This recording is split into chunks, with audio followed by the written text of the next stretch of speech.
So I heard the most sinister, low, quiet voice in the darkness right in front of my face.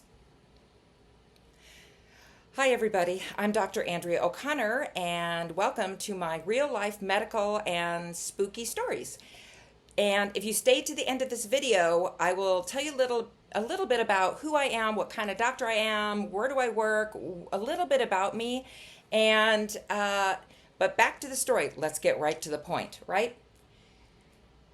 So, have you been a fan of watching the ghost shows, the ghost hunting, the paranormal files?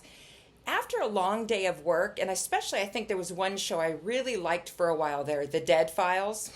I really liked it because, it was the team of the police person and the psychic, and they were going in these homes and then telling the family what's going on. I was kind of a little unsatisfied at the end, like, well, you can't just leave that family with these terrible spirits in the house. Like, what are you going to do? So, but I love those shows after a long day of working in a stressful environment. And my nurse colleagues, my pharmacist colleagues, my doctor physicians colleagues, anyone that's worked in healthcare, you know what I mean. So when I get home, I like to pour a glass of cold, bubbly water, maybe with a spritz of lemonade in it, and watch those shows.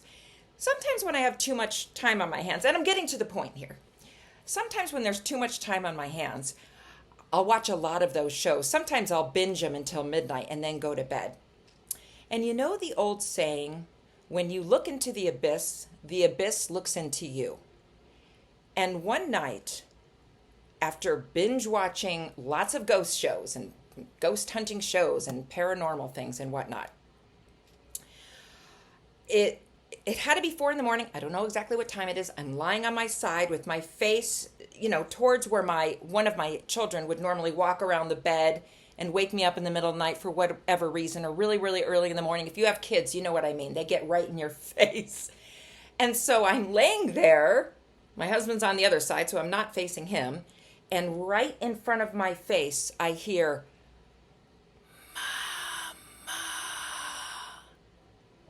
I hope that relayed how that sounded. It was this low, sinister whisper saying, Mama. I can't even redo it how I heard it. Now, I wasn't completely asleep because, it's early morning, yet it's still dark in your room. And I was sort of awake because, you're kind of waking up. And I heard that and I was like, my brain was slowly waking up and I was like, oh gosh, is that my son? But at the same time, I was like, that sounded really creepy. I'm afraid to open my eyes. And I waited 5 seconds, which felt like an eternity. And I finally opened my eyes. And of course, there was nothing there. So this was not the end of it. I think during this whole week, where, again, having my TV and those shows, I know this is going to sound weird, but having those shows and that energy, even though to me they're very entertaining, having that energy blast into my room, I think kind of changed the vibe of my bedroom. I'm not kidding.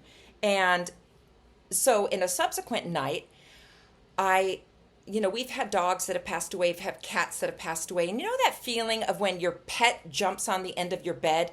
You feel the bed rock, you kind of feel the paw prints. I felt not just like an animal jump on the end of my bed, and it was none of my kids, it wasn't my husband.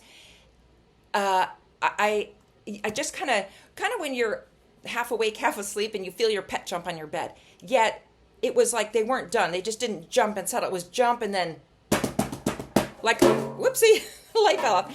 It was like a lot of little pitter patter at the end of the bed. And again, I didn't want to open my eyes. None of that was happening. And after that, the next day, and then I'm still not done with the incidents that happened. I said, I'm done with I'm taking a break from the ghost shows, the ghost hunting, the paranormal, taking a break from that for a while. And, need to let just need to stop that. Now, do I acknowledge that this could be a hallucination or a figment of my imagination? Of course, I have to say that that's a possibility. I'm not saying that's not. But in my opinion, in my heart of hearts, these were real experiences that I have never had like that specific one before. I've had things before where you're like, oh, I'm looking at that person, they're waving at me. Oh, it's the other person. Oh, yeah, that was my mistake. Or someone said something and I heard it the wrong way. Like, yeah, I know when I've made mistakes. Now, this one is really unusual, and I'm curious if any of you have had that, what I'm about to explain. So, those of you that wanted me to get to the point, that was the juicy point. Those of you that want to continue listening, I would love to hear your opinion, because a lot of my new subscribers and viewers have been leaving the most amazing stories. And if you haven't read the comments, they literally brought me to tears. And my son and my husband was reading some of them, and they couldn't believe it. So let me just thank you for your heartfelt stories, and especially you nurses, pharmacists, security guards, the people that work in food services. I heard from medical assistants, CNAs. God love all of you, and you work so hard, and we are all a big team, and we know it. And to all you patients out there that have expressed your heartfelt stories, I just hope the best for you, and just know most of us in healthcare really, really, really care. Okay, I digress, right? So this happened when, again, it was kind of morning time, and that time where you're kind of asleep and you're about to wake up. And I had woken up, and I said, like, my husband gets up early. I'm like, oh, are you getting up? He's like, yeah. And then you know how you turn over and you go back to bed for a while. So I was laying on my left side, and then he talked to him. I turn and I immediately go to this side. And as soon as I shut my eyes, I kid you not, oh, I wish I had a picture of it. I was seeing hieroglyphs all over a tablet. Hieroglyphs. And so I started searching on the internet. And by the way, I told my husband, because he was still in the bedroom and my eyes were shut. I'm like, you're not going to believe what I'm seeing right now. I'm seeing hieroglyphs. And he's like, what? And I said, no. And I didn't want to talk because I didn't want it to go away. And I'm seeing hieroglyphs. So I did an internet search to try to find what was and I just couldn't find the exact letters I was seeing. And the closest I could come to was old Nordic letters that you find written on old rocks. And they look like kind of X's and bent letters like that. That's the closest thing, even though it wasn't exactly that. I looked up Sanskrit. It wasn't that. So I'm seeing, and the crazy thing when I'm seeing, by the way, I don't take any drugs or medications or any hallucinogens. So I'm seeing all these hieroglyphs, and they're moving really fast.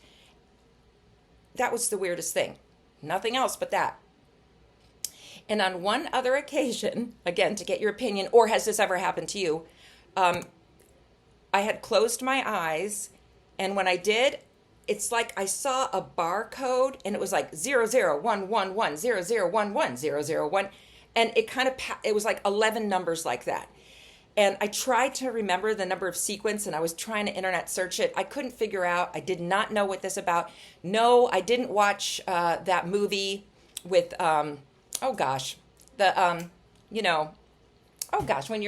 when he wakes up in the alternate reality, and they the Matrix. Yeah, no, I had not just watched the Matrix. It wasn't that. I was just seeing one barcode. It wasn't numbers falling down, and the only thing I can think of is the common thing to both of those. I was laying on one side and abruptly moved to the other side. And I understand blood can rush to another part of the brain.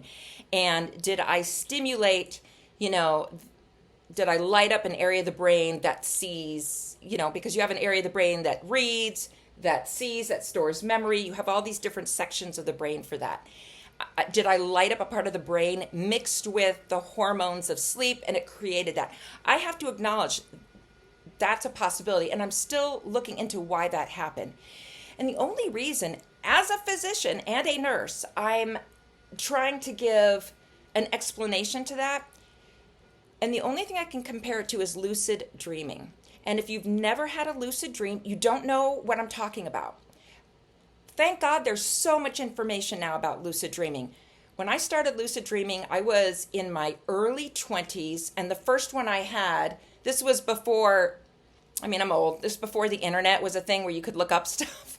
So I didn't know what happened to me, so I go to the bookstores and the library, and I'm trying to look up books of dreams. No, not dream interpretation. Dream where you wake up in a dream, and you're like, I'm in a dream. I can do whatever I want. I mean, that's what lucid dreaming is. So, I would be like, well, I guess I'll fly now. You take a few steps and you just fly around and you look at the countryside below. And lucid dreaming is amazing. And I was trying to find information. And I think at the time there was just a book out by Stephen LaBerge that talked about it.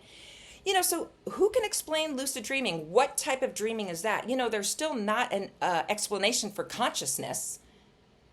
And, I have to tell you, in nursing school and in medical school, do you think we ever talked or learned about consciousness or the soul or the spirit? No, we didn't. That was talked about in closed doors and hushed hallways. And I have a very dear friend. She's an emergency room doctor. She's in practice. And she now does alternative integrative medicine as well. And we have a lot of talks, and we've talked about spirituality and things like that before. And we've had a couple synchronicities as well. Do you think she would talk about that with her other colleagues or patients? I doubt it. I don't know, but I doubt it. And I know when I was in school, if we talked about prayer or I remember when I'd have a big exam coming up, especially neuroanatomy. Neuroanatomy rocked my world. And when I had a big exam coming up on that, I would pray to my grandfather, who was he was a dentist. My father, he was in real estate, but he was also an eye doctor. And I would pray to them, like, please help me, and God as well, of course. Please help me pass this test. Please help me pass this test. I need every bit of help I can get. And yeah, I mean, school was hard, but I made it through. So anyway, I have to look at my notes, because if you're still here, you're okay with me kind of talking about all these things. But those were some interesting experiences. And if you've had experiences like that, please comment below, because I'm still trying to research and figure out what is going on. And have you noticed, and I talk to my friends in healthcare and friends in general about this, that more people are converting into Christianity. More people are looking to God. More people are talking about spirituality. More people are talking about truth. And I can see that in my comment section. And for many years, I was a person of science too. When I worked in the hospital, very professional. I never talked about things like this, like maybe a little bit, but not like I do now. And you also get to an age where you stop caring what people think about you. And I'm kind of getting to that point where I'm just going to talk about whatever I want to talk about. And oh well. But yeah, there was a couple of other things I wanted to. So when people say, oh my gosh, you're a doctor, like, how are you talking about this stuff? Like, you're delusional or whatever. Well, here's what I would say to that. And this is from one of my favorite movies, Contact, with Jodie Foster. I love that movie, Contact. My husband and I, on our first date, we went to see the movie Contact. But anyway, the line in that movie was, she sees the alien and he's trying, or she's speaking in front of Congress about how she saw the alien and went to another alien world, and they want proof. And a line in the movie is, well, do you love your father? You do? Prove it. I just love that line, right? There's some things we can't prove, and you have to go either by your heart,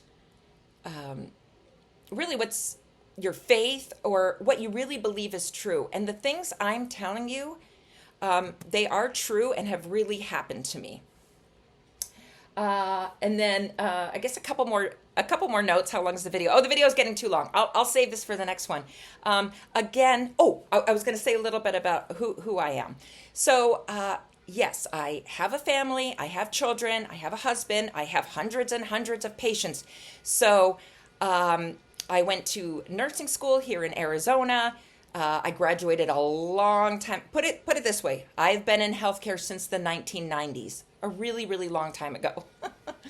And then graduated, so in Arizona, medical school. In Arizona, quick little story, I was working in a clinic, and a bunch of volunteer doctors came in to help with all the sick kids and the community members. It was a free clinic, and I was working in there. And they were doing amazing things. They're like, well, we're not going to do an antibiotic for this. Instead, we're going to do this natural diet, this elimination. We might add some of these vitamins and herbs in. And I was like, and then, okay, for that case, we will prescribe an antibiotic. I had never seen this before. And I was like, what kind of doctors are you? And they said, well, we're naturopathic doctors. I'm like, what's a naturopath? I had no idea. Well, come to find, there's only 3 schools in the United States that are actual in-person 4-year medical schools. And I'm lucky enough to have one in Arizona. And it's a 4-year in-person medical school. And most of my teachers were MDs. We did have some, did I have a DO or are they all MDs? And some PhDs, scientists. Yeah, we had some naturopaths as teachers, but it was very traditional and rigorous.